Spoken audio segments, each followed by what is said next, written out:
Welcome to my YouTube channel. मेरे प्यारे बच्चों, आज जो क्वेश्चन लेके मैं आया हूँ वो एक जेई एडवांस बेसिस का काफी ही बेहतरीन क्वेश्चन है।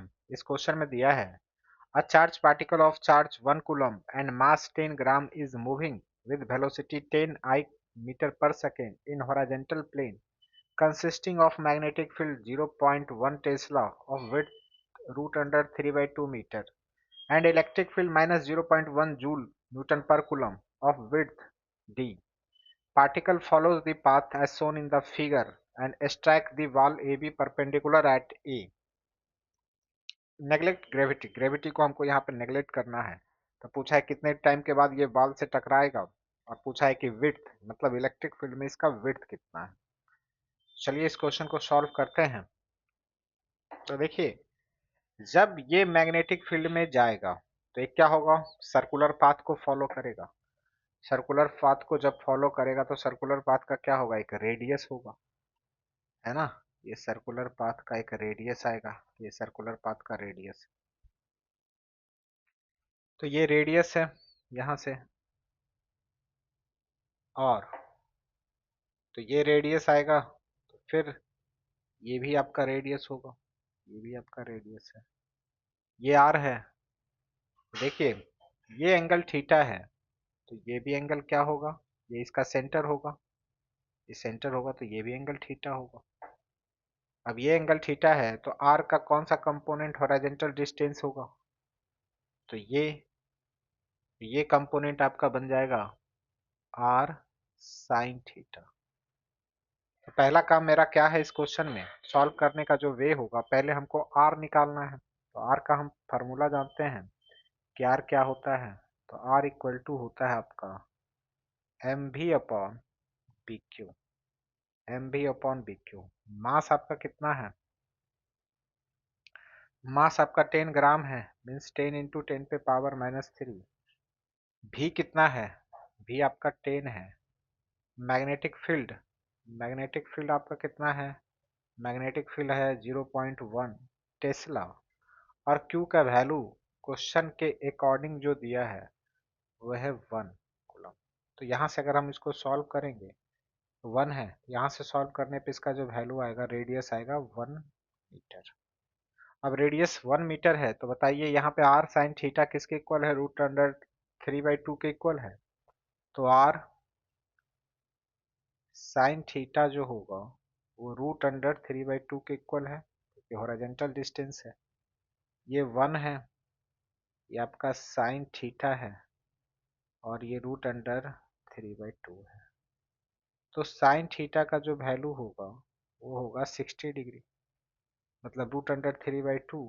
तो थीटा कितना होगा, थीटा होगा आपका 60 डिग्री, मीन्स π/3। इन रेडियन में आपको π/3 रेडियन में ही लेके चलिए, क्योंकि हमको डिस्टेंस निकालना है तो रेडियन ही बेटर है। अब बताइए इसमें मैग्नेटिक फील्ड वाले में ये कितना रहेगा, टाइम बताना है, इसमें ये कितना टाइम रहेगा।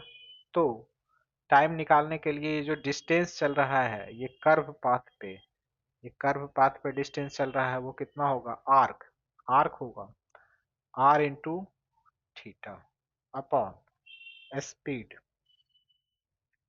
आर का वैल्यू है 1, थीटा है आपका π/3, और स्पीड है आपका 10, ये सर यहाँ 10, मतलब ये कितना देर रहेगा, π/30 सेकेंड रहेगा इस आर्क वाले कर्व पे। अब फिर बात करते हैं कि ये इंटर करेगा मैग्नेटिक फील्ड में।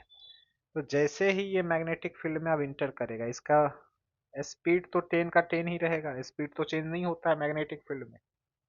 तो ये एंगल ऑलरेडी हम 60 निकाल चुके हैं, तो इसका दो कंपोनेंट टूटेगा, ये 10 cos 60 डिग्री मतलब ये 5 बन जाएगा, और ये वाला कंपोनेंट बन जाएगा 5√3। ठीक है ना। और बताइए जब इसको जिस समय ये हिट करेगा तो ये दीवार क्या है, वर्टिकल है, ये वर्टिकल है, और वर्टिकली में ये हॉरिजॉन्टली हिट कर रहा है। हॉरिजॉन्टल हिट का मतलब क्या होगा, वी वाई फाइनली क्या होगा, जीरो बनेगा। तो वी वाई फाइनली जीरो होगा तो हमको क्या निकालना होगा, एक्सेलरेशन निकालना होगा। किसके कारण, इलेक्ट्रिक फील्ड के कारण। तो ये कितना होगा, Q E Y upon M. Q आपका 1 कूलम है, इलेक्ट्रिक फील्ड का वैल्यू 0.1 है, और मास कितना है, मास आपका है 10 ग्राम, मतलब 10 × 10⁻³ यहाँ से जब इसको सॉल्व करेंगे तो ये आ जाएगा 10 मीटर/सेकेंड स्क्वायर। तो अब बताइए, वी वाई इक्वल टू लिखेंगे U Y plus A Y into T. V Y कितना है, 0 है। यू वाई आपका कितना है, 5√3 है। ए वाई -10 है और ये टी है। यहाँ से जब टी का वैल्यू निकालेंगे तो ये आ जाएगा √3/2 सेकेंड, मतलब 3/2 सेकेंड पे हिट करेगा। तो टोटल टाइम कितना लगेगा इसको वाल को हिट करने पे, π/30 प्लस √3/2 सेकेंड। अब बताइए, √3/2 सेकेंड में ये हॉरिजॉन्टल वेलोसिटी है तो हॉरिजॉन्टल तो चलेगा, तो हॉरिजॉन्टल डिस्टेंस जो ट्रेवल करेगा वो क्या होगा, डी ही होगा। तो डी इक्वल टू क्या होगा, 5 हॉरिजॉन्टल वेलोसिटी इंटू टाइम √3/2। ये कितना डिस्टेंस ट्रेवल करेगा, 5√3/2। और जब यहाँ पे हम के से कंपेयर करेंगे तो के का वैल्यू कितना आएगा, के का वैल्यू आपका 5 आएगा। ये आपका दोनों आंसर आ गया। काफी बेहतरीन क्वेश्चन है, तो इसको एक बार जरूर सॉल्व कीजिए। और कोई डाउट हो तो आप कमेंट कर सकते हैं।